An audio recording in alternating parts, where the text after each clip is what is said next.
Well, as far as I'm concerned, little bastards should just starve. I'm sorry. Did the Right Honourable Lady just call me scum?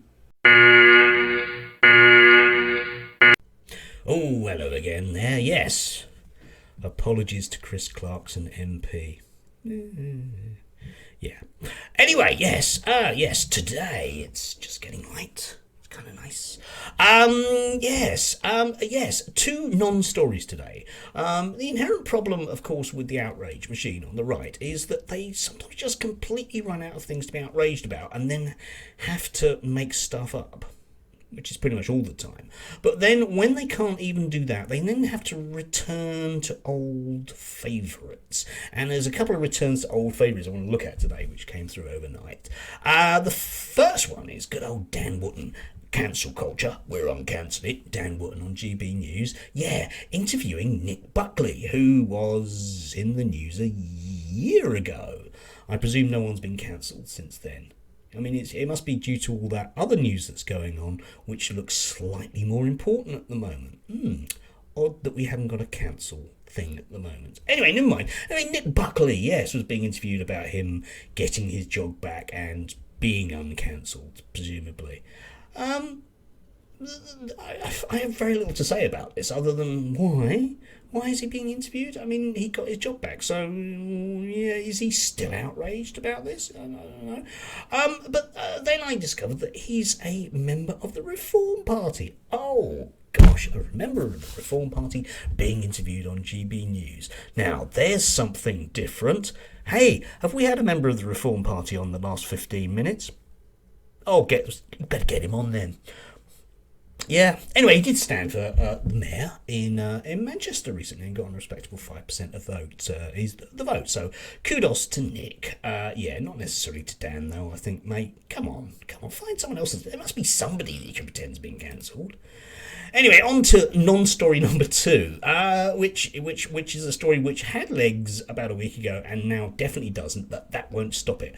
And I love the context here from the good old Daily Express, pretending to do journalism. A journalist called Charlie Smith, we'll come back to him.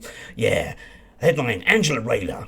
Tory MPs face widespread abuse after Labour deputy's scum comment. Now, a cursory look at that makes you think, oh my God, her recent comments a week ago must have really stirred up a hornet's nest of abuse against Tories.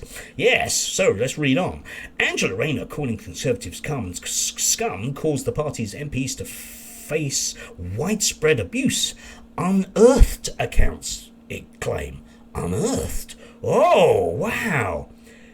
And then he goes on to sort of say about stuff that happened last week, which isn't what the story's about, actually. However, it's not the first time Ms Rayner has referred to the Tories in such a manner. She also used the word scum last year during a fiery debate about the pandemic in the House of Commons. Oh, dear. Which I was doing at the front, wasn't it? That was me. You see, it wasn't actually me at the beginning. That was me wearing a tie in character. Yeah. Call it acting. Cool. It's pretending. Yeah. Yes. So, however, Miss Rayner's scum remark also affected other Tory MPs beside Mr Clarkson, according to unearthed comments by the party's co-chairwoman. Unearthed comments? That's a really odd phrase. Amanda Willing said the fallout of the scum comment had resulted in the, quote, widespread abuse of Conservative MPs. She made the claim in a letter to Labour leader Sir Keir Starmer, signed by more than 100 Tory MPs. They said Tory scum had trended on Twitter.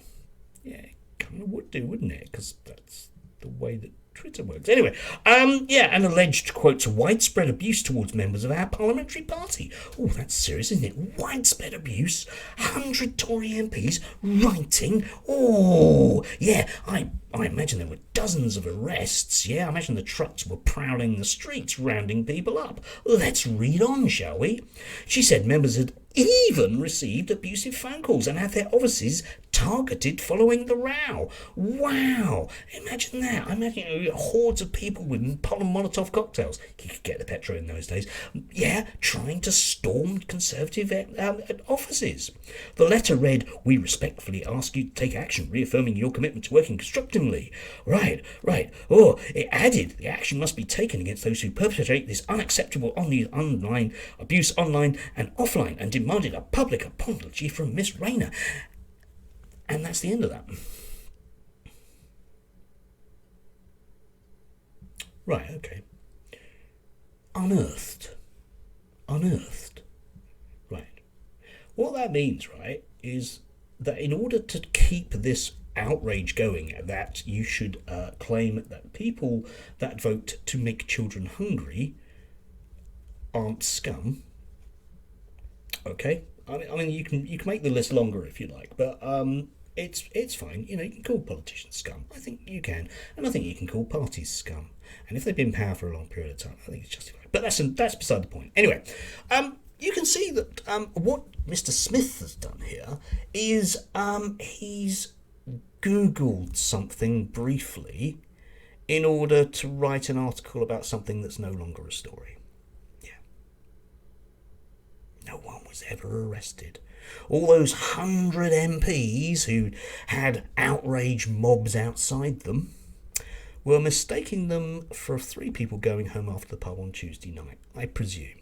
Nothing. Anyway, good old Mr. Charlie Smith. Charlie Smith is such a journalist name, it's unbelievable. I had a quick look at the other content that Mr. Charlie Smith puts up. He's a fan of the Bermuda Triangle and likes writing about the royals. I think he should stick with the Bermuda Triangle because it's an equal void area, a bit like his journalism. Yeah. Anyway, as ever, all the froth from the media demanding that it should be taken seriously. Oh yes, it's important the freedom of the press to uphold, those looking straight in the eye, those in power, and holding them to account. And then they do this.